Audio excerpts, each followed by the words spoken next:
कभी सोचा है कि जो खाना हम खाते हैं वो हमारे शरीर को चलाने के लिए क्या-क्या करता है और कैसे एक अद्भुत सफर पर निकलता है?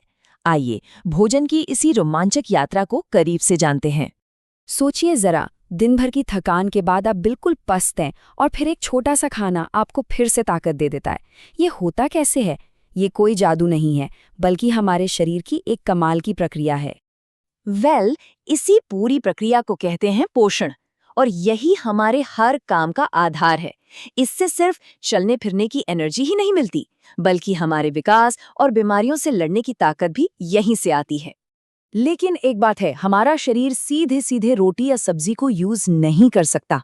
ऐसा समझिए कि ये सारे पोषक तत्व एक बंद तिजोरी में हैं। हमारे शरीर को पहले इस तिजोरी को खोलना होगा, मतलब भोजन को छोटे छोटे इस्तेमाल करने लायक टुकड़ों में तोड़ना होगा। और पता है, इसी तोड़ने की प्रक्रिया को हम पाचन कहते हैं। ये हमारे शरीर की अपनी एक अद्भुत फैक्ट्री है जो खाने को ईंधन में बदल देती है।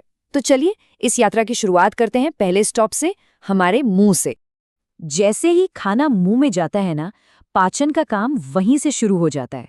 और यहाँ एक साथ दो काम होते हैं। एक तो दांत खाने को पीसते हैं और दूसरा मुंह में मौजूद कुछ केमिकल्स भी अपना काम शुरू कर देते हैं। हमारे दांत भी कुछ ऐसे ही हैं, बिल्कुल किसी कारीगर के औजारों की तरह। काटने के लिए अलग, फाड़ने के लिए अलग और पीसने के लिए अलग दांत है। हर दांत का अपना एक खास काम है ताकि खाना अच्छी तरह से छोटे टुकड़ों में टूट जाए। और जानते हैं इन दांतों को इतना मजबूत क्या बनाता है? वो है इनेमल। पता है, ये हमारे शरीर का सबसे कठोर पदार्थ है, हड्डियों से भी ज्यादा मजबूत। प्रकृति की क्या कमाल की इंजीनियरिंग है ना? लेकिन मुंह में सिर्फ चबाने का ही काम नहीं होता। अच्छा, एक बात बताइए, कभी ध्यान दिया है कि अगर रोटे को थोड़ी देर ज्यादा चबाएं तो वो हल्की हल्की मीठी लगने लगती है? ऐसा क्यों होता है भला? इसका राज हमारी लार यानी सलाइवा में छिपा है। लार में एक खास एंजाइम होता है जो रोटी के स्टार्च को मीठी शक्कर में बदलना शुरू कर देता है, तभी रोटी मीठी लगती है। मतलब पाचन का केमिकल वाला खेल यहीं से शुरू हो जाता है। अब मुंह का काम हो गया, इसके बाद खाना एक लंबी पाइप से होता हुआ पहुंचता है हमारे अगले स्टेशन पर, और वो है हमारा पेट यानी आमाशय। हमारा पेट सिर्फ एक थैला नहीं है, बल्कि एक तरह का पावरफुल मिक्सर ग्राइंडर है। यहाँ खाना घंटों तक मथता है और पाचक रसों से मिलता है, जिसमें एक बहुत ही शक्तिशाली एसिड हाइड्रोक्लोरिक एसिड भी होता है। ये एसिड तो एक सुपर हीरो जैसा है।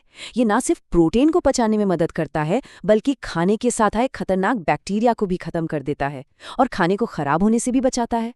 पेट के बाद ये आधा पचा हुआ खाना एक गाढ़े पेस्ट जैसा बन जाता है और पहुंचता है छोटी आंत में। और असली काम तो यहीं होता है, पोषक तत्वों को सोखने का। पर छोटी आंत ये काम अकेले नहीं करती। उसकी मदद के लिए आते हैं उसके दो दोस्त, लिवर यानी यकृत और पैंक्रियाज यानी अग्नाशय। ये अपने खास पाचक रस भेजते हैं जो बचे हुए प्रोटीन और फैट को पूरी तरह से तोड़ देते हैं। अब खाना अपने सबसे छोटे रूप में टूट चुका है, तो अब क्या? अब बारी है इसे सोखने की। छोटी आंत की दीवारों पर लाखों उंगलियों जैसी छोटी छोटी संरचनाएं होती हैं, जिन्हें विलाय कहते हैं। ये इन कीमती पोषक तत्वों को सोखकर सीधे खून में भेज देती हैं, और यहीं से ये पोषक तत्व पूरे शरीर तक पहुंचते हैं। और अब जो कुछ भी बच गया हो जाता है बड़ी आंत में। बड़ी आंत का काम ना एक रीसाइक्लिंग प्लांट की तरह है। ये बची हुए कचरे से जरूरी पानी को सोखकर वापस शरीर को दे देती है। तो देखा आपने, इस पूरी यात्रा को हम 5 आसान स्टेप्स में समझ सकते हैं। पहला, अंतर्ग्रहण यानी भोजन को अंदर लेना। दूसरा, पाचन मतलब उसे तोड़ना। तीसरा, अवशोषण यानी पोषक तत्वों को सोखना। चौथा, स्वांगीकरण यानी शरीर का उन पोषक तत्वों को ऊर्जा और विकास के लिए इस्तेमाल करना। और आखिर में बहिक्षेपण मतलब बचे हुए कचरे को बाहर निकालना। बस यही है पोषण का पूरा चक्र। तो सोचिए, हमारा ये जो पाचन तंत्र है, ये तो हमारे शरीर में चल रही अनगिनत कमाल की प्रक्रियाओं में से सिर्फ एक है।